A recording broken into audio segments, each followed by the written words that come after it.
Hi friends, welcome to World Cinema Forum. Love and romance Bollywood movies का बहुत ही integral part रहा है right from its early years. तो आइए आज कोशिश करते हैं to decode the repetitive love and romance threads in Bollywood. So let's begin. The first kind of thread is rich and poor love story. एक अमीर लड़का होता है, एक गरीब लड़की, या फिर वाइस वर्सा, जहां लड़की अमीर होती है और लड़का बेचारा मुफलिसी का मारा।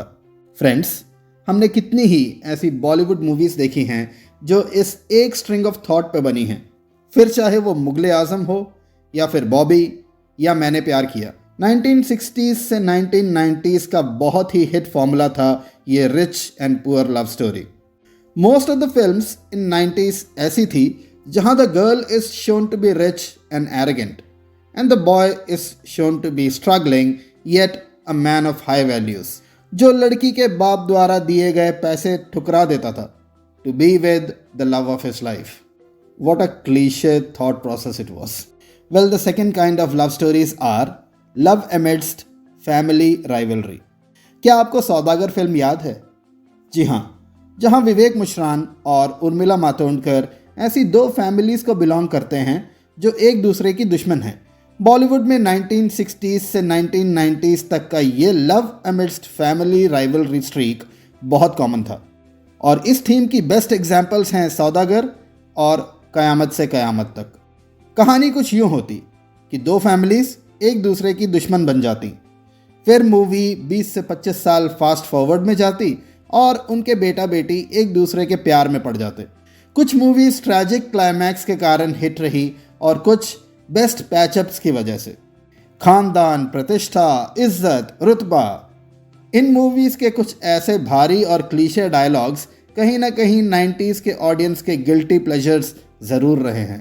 The third kind of love story is childhood love and separation. इस कैटेगरी में कई मूवीज़ बनी हैं, जैसे कि हम किसी से कम नहीं, बट आज तक इस कैटेगरी की बहुत कम मूवीज़ ब्लॉकबस्टर रहीं। पर फिर भी पास्ट में मेकर्स ने इस टेम्पलेट को अवॉइड ना करते हुए कई मूवीज़ इसी तर्ज पे बनाई। देवदास को भी इसी कैटेगरी ऑफ स्टोरी में इंक्लूड किया जा सकता है।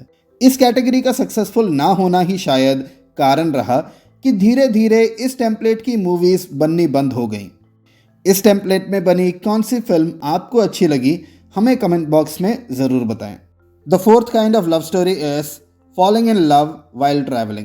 Filmmakers often work hard on the plot where the boy meets the girl and the cupid strikes them with one single blow. Most of the times ऐसे plots कॉलेज में set होते हैं, but कभी कभी filmmakers set the meeting of the boy and the girl during a journey.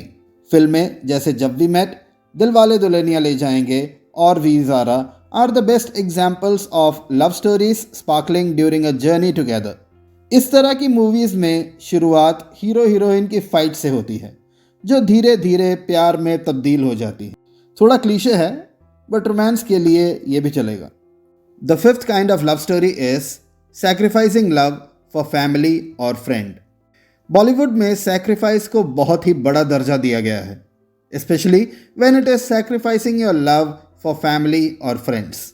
इस category या template की कई ब्लॉकबस्टर फिल्में हैं, जैसे सागर, साजन या एक दूजे के लिए।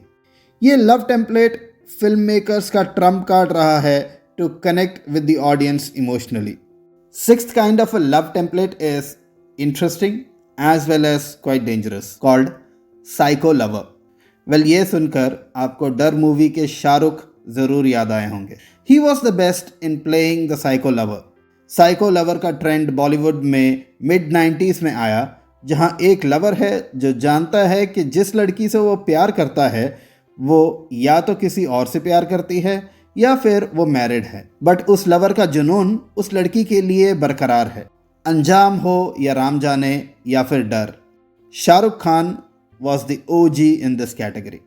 Seventh and the last kind of love streak is avenging one's love. Lately Bollywood में कुछ ऐसी मूवीज़ आई हैं जहां एक लवर मर चुका है और उसका पार्टनर उसकी मौत का बदला लेता है, फिर वो चाहे एक विलन हो या हिट स्टोरी 2 या फिर बदलापुर।